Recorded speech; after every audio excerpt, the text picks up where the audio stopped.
Julie and I, in that close of proximity to each other, was bound to cause whatever event it was to quickly degrade into a comedy of laughter and disarray. From Julie hanging a spoon on the end of her nose, to me trying my best to play a classical tune, which sounded actually more like a sick moose, on the multiple crystal glasses that she had. But the funniest part of all, which she neglected to mention in that, was when Mom herself would join in and show us the correct way to do both of those things.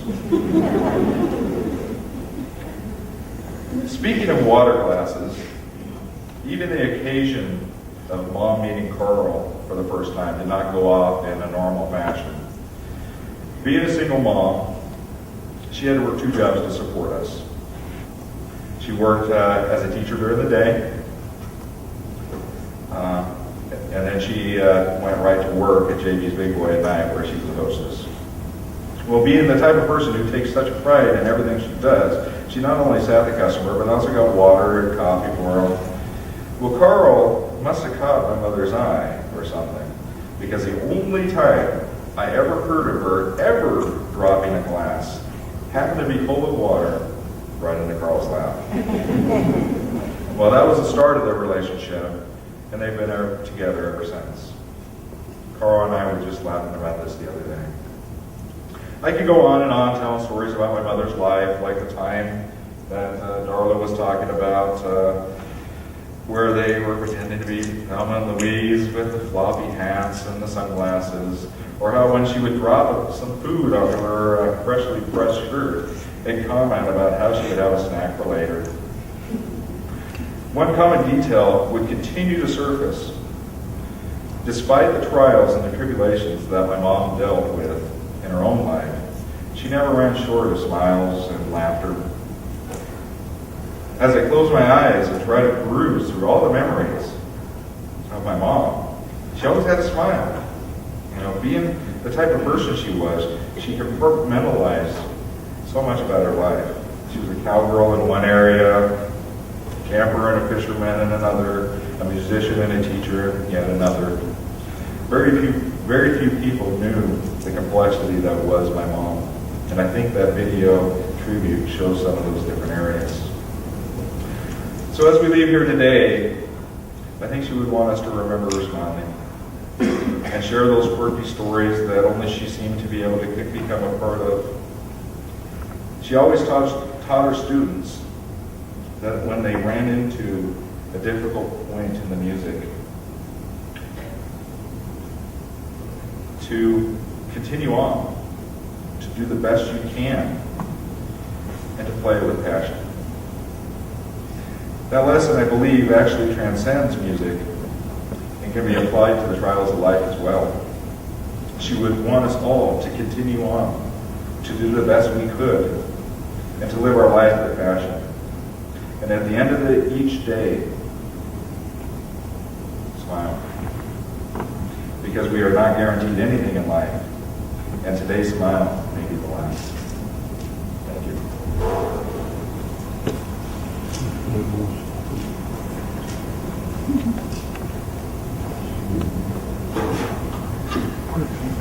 Angie shared with me how she had studied to be a nun. But when it came to the vow of silence, she realized it was not her strongest suit. She had a lot of KP duty. Angie loved teaching, and she was very proud of her students. One of her classes of 50 third graders. They participated together in making a communion dress for a classmate. She showed them the importance of giving to each other and working together. It was also important for Angie to teach her students more than just music and proper penmanship. One particular occasion, she taught a class in science. The day's topic was friction. It was a cold morning, and Angie was running extremely late for class. You know those days when the class arrives before the teacher? As she frantically entered the classroom, she quickly removed her overcoat. Immediately sensing the gasps and giggles from the students, she then realized that Her dress was stuck to the inside of her coat, and even Houston would not be able to solve this problem. Her quick response to the class? Friction! Several years ago, when we were visiting in my office one day, she was talking about her young students and how important it is to mentor them, how important it is to take time and to pour yourself into their lives to help them become great individuals. And then she said this to me, which I believe to be one of the best Angie Fillmore quotes. When my students are on the platform playing with me, they are no longer my students, they are my colleagues. I've never forgotten that. And I have seen her model that time and time again. You know, Angie knew how to lead her students.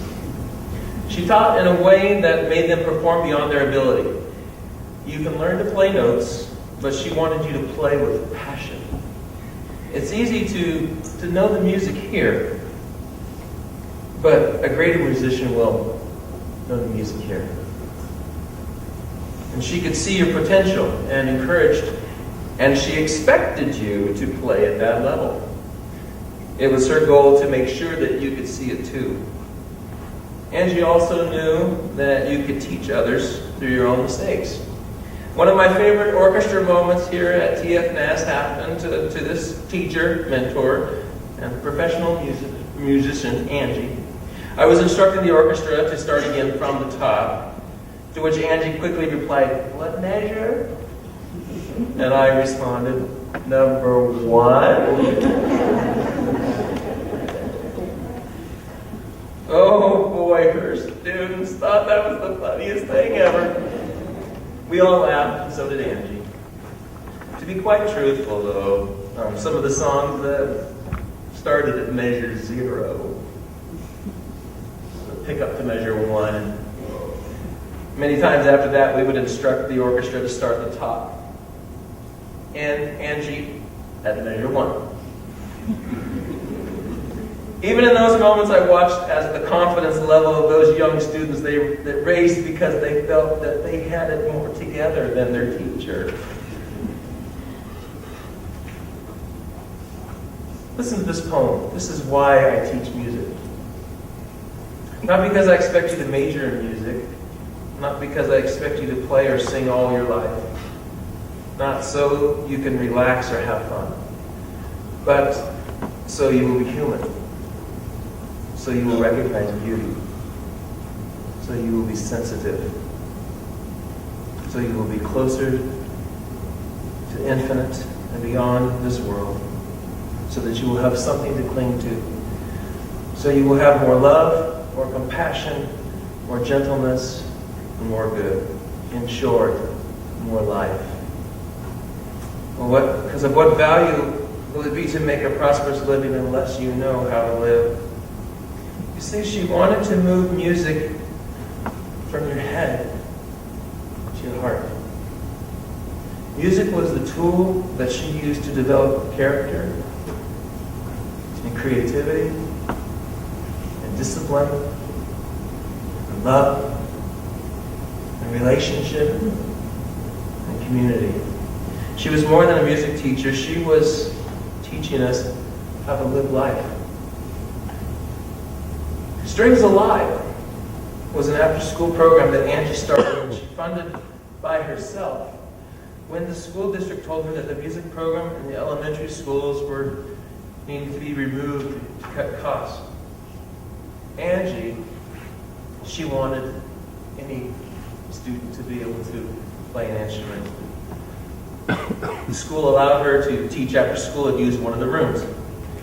She wanted to make music available to anyone at no charge, and she provided the music and oftentimes instruments for those kids who could not afford it. And there are probably some of you here today that were students of Angie's, and you might have an instrument that she gave to you.